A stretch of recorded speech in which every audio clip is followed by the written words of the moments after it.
E Carlos, o resumão aqui nessa reta final desta terça-feira, iniciando pela cidade de Mauá.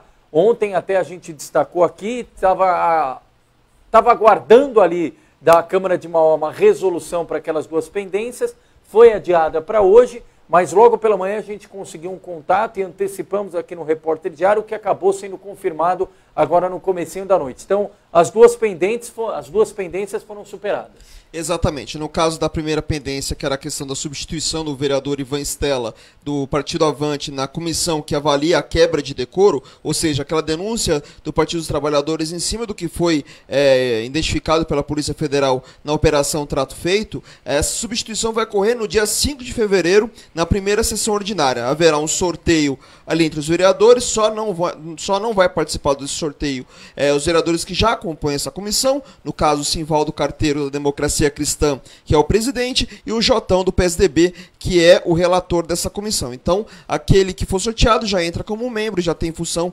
específica dentro deste grupo. Então, no dia 5 de fevereiro, nós vamos acompanhar, 2 horas da tarde, nós vamos acompanhar este sorteio na sessão ordinária de Mauá. É no caso do pedido de impugnação feito pelo vereador Admir Jacomussi, do PRP, pai do prefeito afastado Átila Jacomussi, em relação ao pedido do PSL, que é aquele pedido sobre a vacância do cargo de prefeito, ou seja, que o Átila ficou acima de 15 dias longe da prefeitura sem qualquer tipo de justificativa, esse pedido de impugnação não foi acatado pela comissão processante, até por orientação do Departamento Jurídico da Câmara. Então, a comissão segue o seu trabalho normalmente e agora o que se espera de próximo passo das duas comissões é a oficialização dos dois pedidos junto ao Átila Jacomussi, no caso junto à defesa, né, a notificação para que assim se inicie os 10 dias para que a defesa possa se posicionar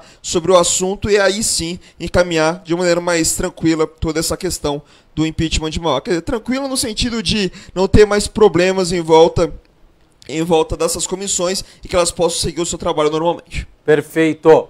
Aí então, atualizando as informações, mal agradecer mais uma vez a assessoria de comunicação da Câmara, que trouxe o boletim agora há pouco, expressando justamente esses dois encaminhamentos, como o Carlos Carvalho e eu destacamos aqui. Viviane Oliveira, obrigado. Miro Mota, por enquanto o Mauá ficará em stand-by até 5 de fevereiro, a não ser que novos episódios venham a acontecer. Basicamente é isso, viu, Miro Mota?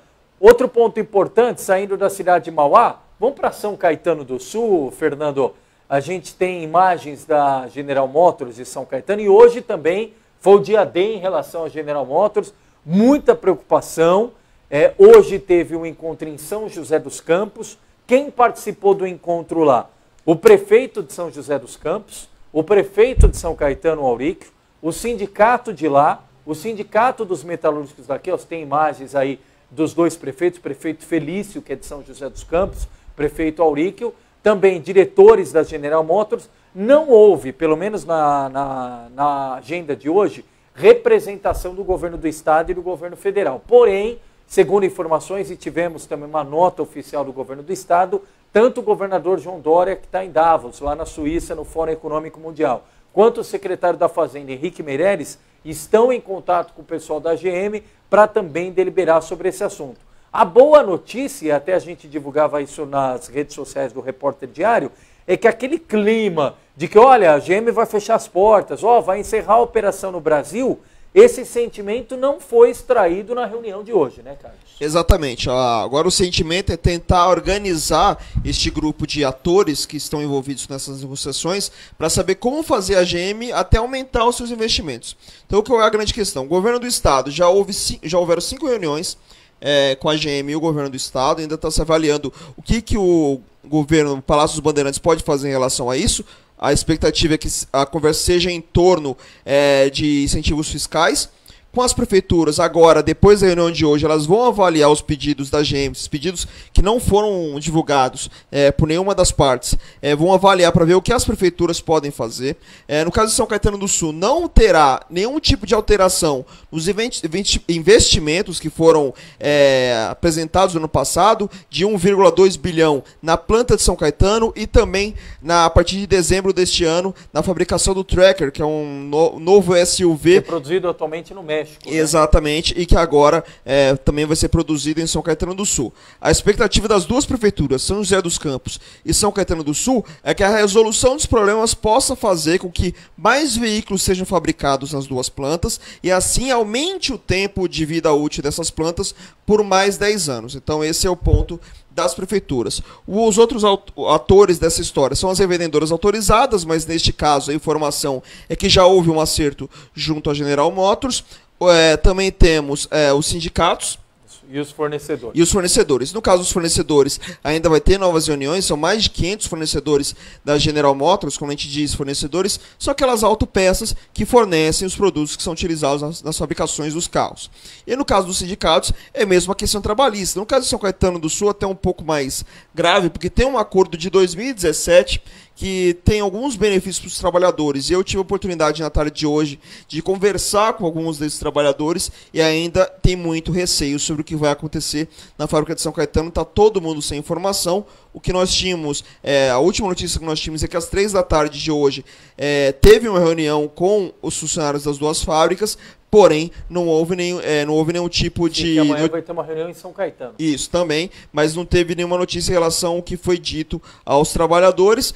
Lembrando que a GM vem passando por problemas, por reformulações por causa da questão econômica há muito tempo. Nos Estados Unidos, por exemplo, recentemente fecharam 6 fábricas da General Motors, então não é um caso que acontece só no Brasil. A diferença é que no Brasil, pelo menos, está se procurando uma solução para que se mantenham os investimentos e, portanto, se mantenha o número de empregos e tudo mais, tudo aquilo que arrecada para a cidade também, tanto de São Caetano do Sul, quanto para a cidade de São José dos Campos. E até para dar uma explicação para você que nos acompanha, quem está mais distante, olha, não entendi nada. No final de semana, aquela celeuma toda, a GM vai fechar, grande mídia também, e não foi um boato, foi um comunicado interno, né? Que acabou sendo externado. Exatamente.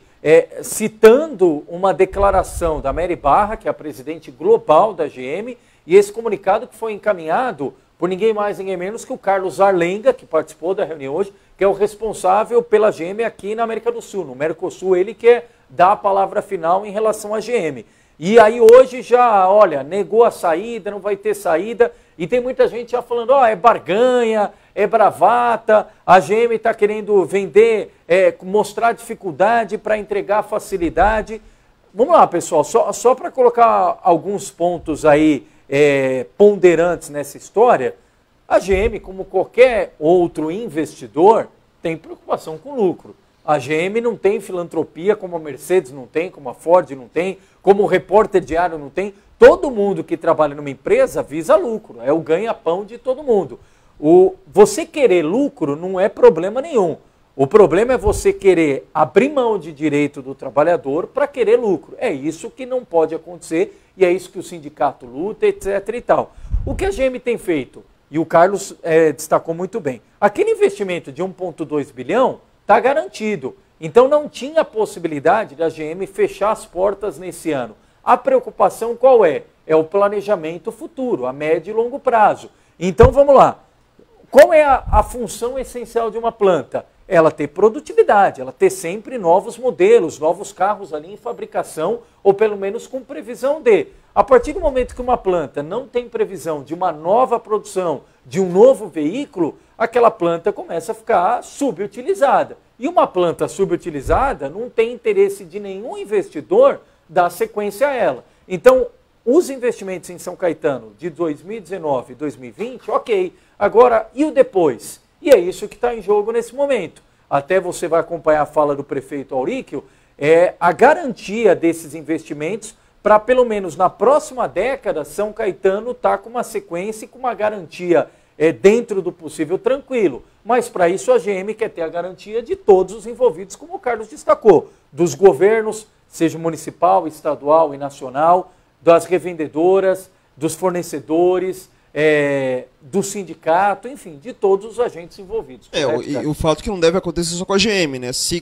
por um acaso a GM conseguir algum êxito nessa história toda, que nós esperamos que ela consiga para manter os empregos e tudo mais, fatalmente as outras montadoras aqui do país vão para o mesmo caminho. Até muitas que querem investir, não falaram que não se furtam em investir. O caso da Volkswagen, por exemplo, em São Bernardo do Campo, também tinha a mesma situação e acabou tendo investimentos aqui na fabricação de 2 novos carros. Hoje o Sindicato dos Metalúrgicos do ABC fez um protesto na frente da Ford, porque também espera que a Ford tenha o mesmo tipo de movimentação. Então, tá todo mundo esperando que essa situação seja resolvida para que não tenha esse tipo de problema no futuro. Como a gente disse, no caso do São Caetano, é até 2021 esse investimento com o Tracker, que é esse novo SUV. Agora, e depois? Como é que vai acontecer? Então, a gente precisa pensar passo a passo, principalmente a médio e a longo prazo, qual vai ser o futuro dessas duas fábricas. No caso de São Caetano, até uma situação muito mais grave, porque a gente sabe da importância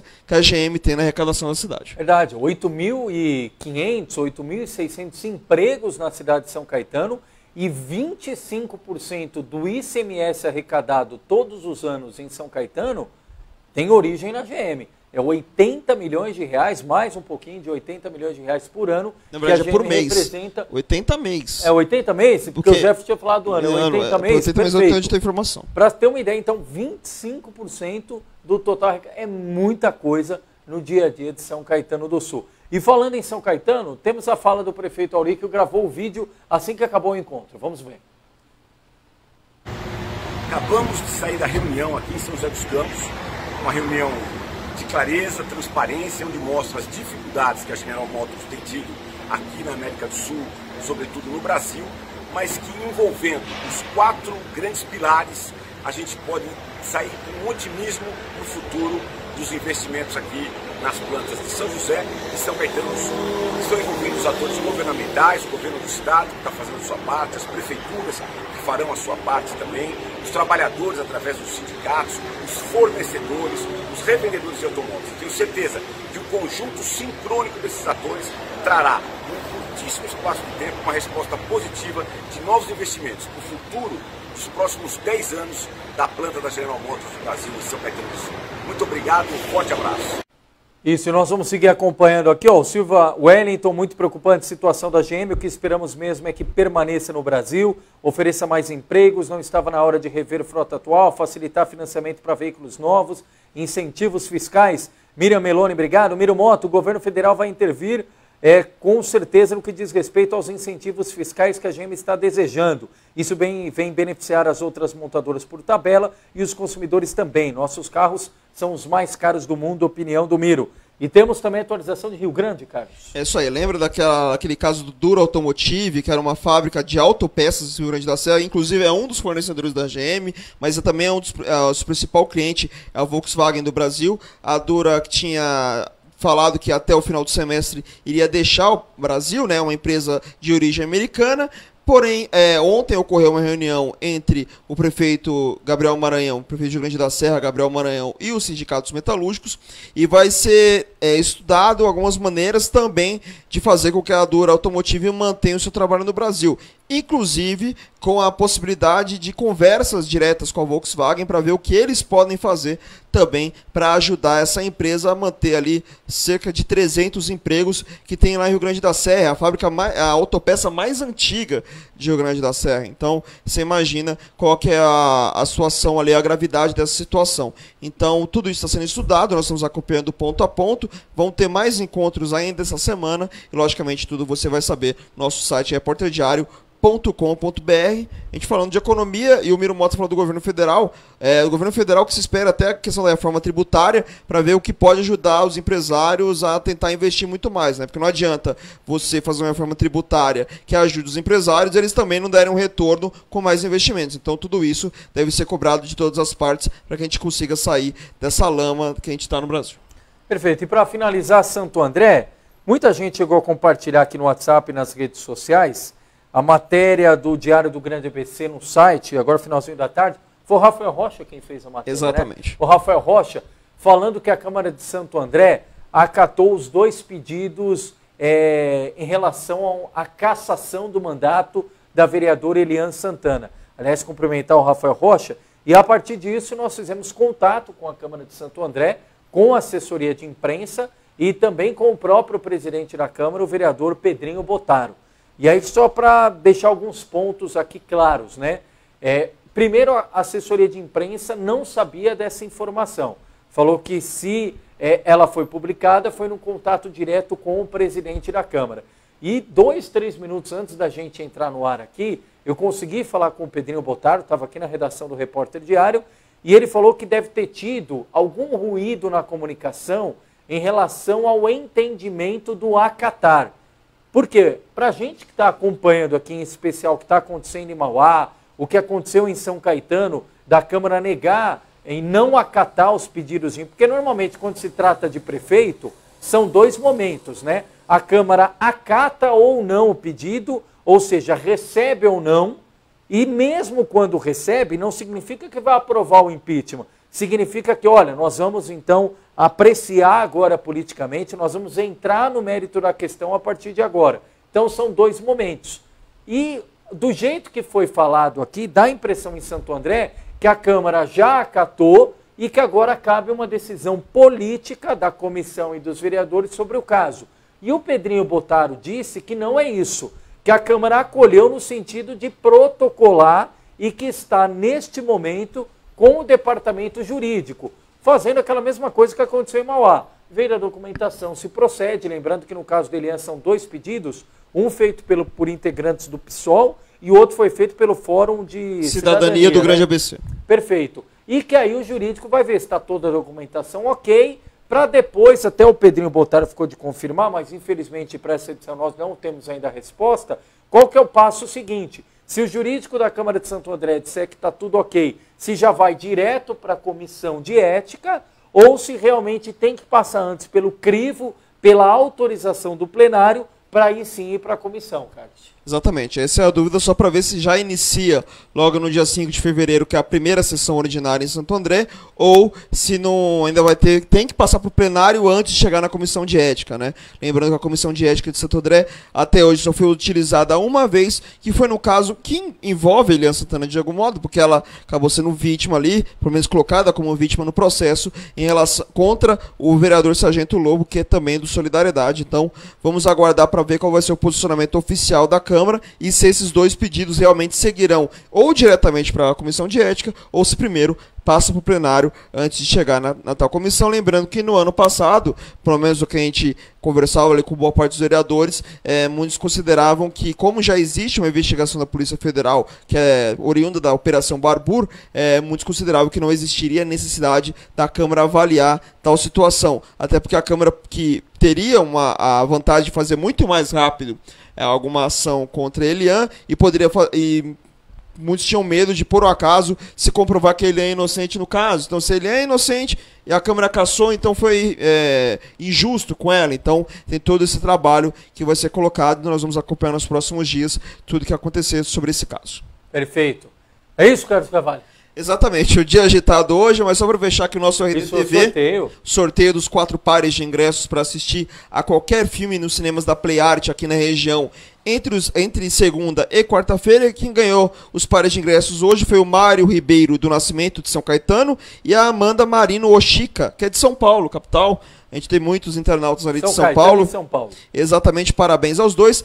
Para conseguir pegar os ingressos, tem que vir até a sede do Repórter Diário, Rua Álvares de Azevedo, 210, 4º andar, no centro de Santo André, aqui próximo do Colégio Singular, então um lugar bem fácil de achar. E para você que quer participar, lembrando que tem que se vir munido com documento com foto, tá bom? Não pode esquecer disso.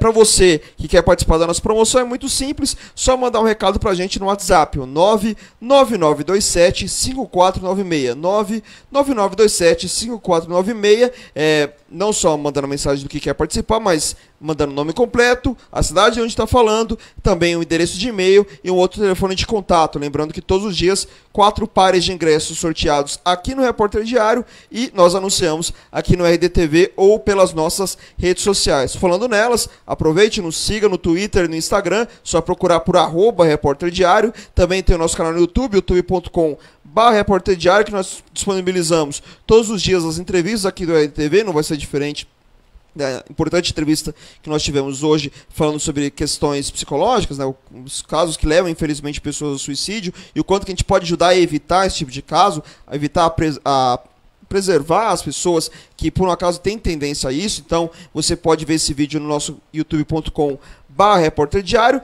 Também nos siga aqui no Facebook, facebook.com/Jornal Repórter Diário. E, lógico, todas as informações da região do ABC no repórterdiario.com.br. Legal, obrigado Carlos Carvalho, Fernando, Ayrton, a Flório, Pedro, a Socorro, a Amanda Lemos, Jorge Garcia, toda a equipe aqui a postos e, claro, sempre você no outro lado da telinha, na telona, no computador, no celular, curtindo, comentando, compartilhando o dia a dia do ABC. Obrigado, pessoal, boa noite. Até